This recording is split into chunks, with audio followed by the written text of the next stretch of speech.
আসসালামু আলাইকুম প্রিয় চাকরি প্রার্থী ভাই ও বোনেরা, আজকে আপনাদের জন্য আরো একটি নতুন ভিডিও নিয়ে হাজির হলাম। আর এই ভিডিওতে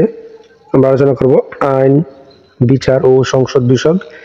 মন্ত্রণালয় একটা নিয়োগ বিজ্ঞপ্তি প্রকাশ করেছে। আমরা সেই নিয়োগ বিজ্ঞপ্তি নিয়ে আজকে আলোচনা করার চেষ্টা করব। তো আপনারা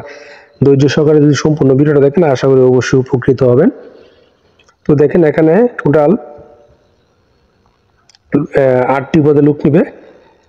তো প্রথম নম্বর যে পদ সেটা হলো সহকারী মেইনটেনেন্স ইঞ্জিনিয়ার, সেখানে একজন লোক নিবে এবং কর্মস্থল হবে সংস্থার প্রধান কার্যালয় এবং যোগ্যতা যে কোনো স্বীকৃত বিশ্ববিদ্যালয়তে কম্পিউটার অথবা কম্পিউটার সায়েন্স অ্যান্ড ইঞ্জিনিয়ারিংয়ে দ্বিতীয় শ্রেণীতে আপনার স্নাতক এবং সংশ্লিষ্ট বিষয়ে স্ট্যান্ডার্ড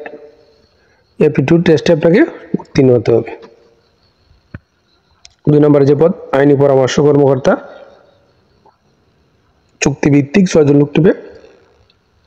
সংস্থার প্রধান কার্যালয়ে আপনার কর্মস্থল হবে এবং সর্বসাকুল্যে 40,000 টাকা বেতন দিবে এবং শিক্ষাগত যোগ্যতার প্রয়োজন হবে দ্বিতীয় বিভাগে LLB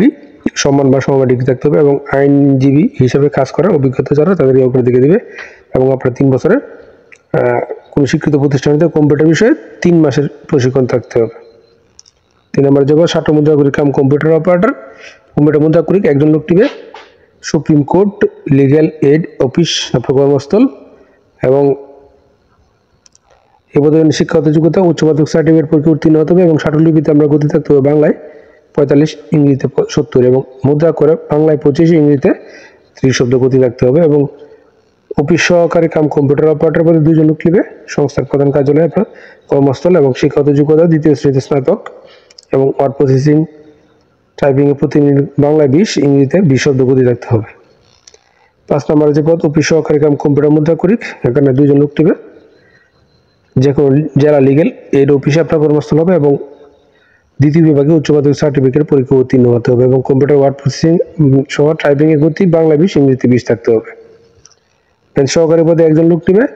এবং উচ্চ মাধ্যমিক সার্টিফিকেট পরীক্ষা উত্তীর্ণ হলে আবেদন করতে পারবেন এবং আপনার টাইপিং গতি থাকতে হবে বাংলায় 20, ইংরেজিতে 25 এবং জারিকারক পদে 11 জন লোক নিবে, যে কোনো জেলা লিগ্যাল এইড অফিসে আপনার কর্মস্থল এবং উচ্চ মাধ্যমিক স্কুল সার্টিফিকেট পরীক্ষা উত্তীর্ণ হতে হবে এবং কম্পিউটার টাইপে যারা অভিজ্ঞ তাদেরকে অগ্রাধিকার দিবে এবং অফিস সহায়ক পদে 5 জন লোক নিবে, সংস্থার প্রধান কার্যালয় এবং মাধ্যমিক স্কুল সার্টিফিকেট পরীক্ষা উত্তীর্ণ হলে আপনি অফিস সহায়ক পদে আবেদন করতে পারবেন। তো এই পদগুলোতে আবেদন করতে গেলে আপনাকে আরও অবশ্যই কিছু শর্ত জানতে হবে, যেমন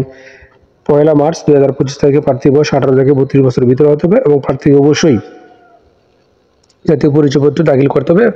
এবং বয়স প্রমাণ এফিডেভিট গ্রহণযোগ্য নয় এবং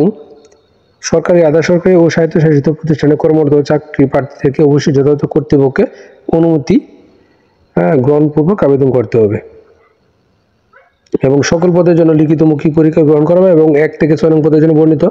লিখিত ব্যবহারিক পরীক্ষা উত্তীর্ণ এবং 7 থেকে 8 নং পদের জন্য লিখিত পরীক্ষা উত্তীর্ণ প্রার্থীরাই কেবল মৌখিক পরীক্ষার জন্য বিবেচিত হবেন।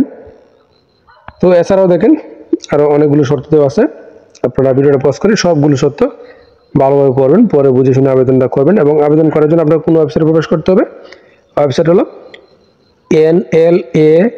nlaso.teletalk.com.bd, এই ওয়েবসাইটে প্রবেশ করবেন এবং আবেদনের শুরুর তারিখ 3 মার্চ 2025 সকাল 10টায় শুরু এবং শেষ হবে এপ্রিলে 6 তারিখ 2025 বিকাল 5টা। এই সময়ের মধ্যে আপনি আবেদনটা করবেন এবং আবেদন করতে গেলে আপনার কাছে তারা পরীক্ষার ফি বাবদ কত টাকা চার্জ করবে দেখেন কি বলা হয়েছে। 1 থেকে 2 নং পদের জন্য 223 টাকা, 3 থেকে 6 নং পদের জন্য 112 টাকা এবং